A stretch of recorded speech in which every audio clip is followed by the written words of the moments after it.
The Hindu Kush Mountain range, a wonder of nature and a giver of life. It has the highest concentration of snow and glaciers outside the polar region and is Afghanistan's main source of water. But it's under threat. There has been a rapid retreat and melting of glaciers. At the current rate, they will disappear by 2050. As I said, water is vital resources. If there is no water, there is no life. So if something happens, something unfortunate happen, of course this is the loss of human being.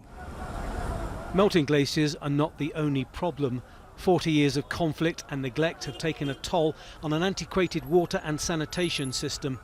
Just 27% of the population has access to clean water, only 20% in rural areas. This is the way most of Kabul's poor get their water, standpipes open for a few hours every day. The water system was designed in the 1980s to cope with a population of a few 100,000. Today, nearly 6 million people live in the capital.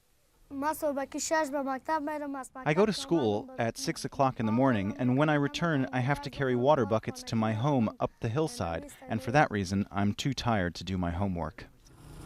Lack of education has led to poor hygiene. People defecate in rivers and few boil the water they drink. Most rivers are contaminated. Every day, raw sewage flows into the Kabul River from 6,000 channels. And it's having serious health consequences. 25% of the deaths of children under the age of 5 are due to water contamination and bad sanitation. 10,000 children die every year because of diarrhea. And waterborne infection and disease account for more deaths in Afghanistan than bombs and bullets. 40 years ago, the population was 13 million. Today, it is around 36 million, causing a huge thirst.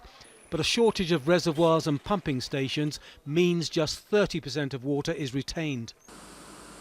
Improvements are being made in Kabul. This pumping station is part of an $80 million German project to increase the number of connected homes from 10,000 to 100,000.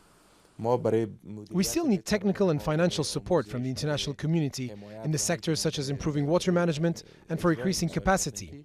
We also need support for executing technical issues. You can only supply water if you have it.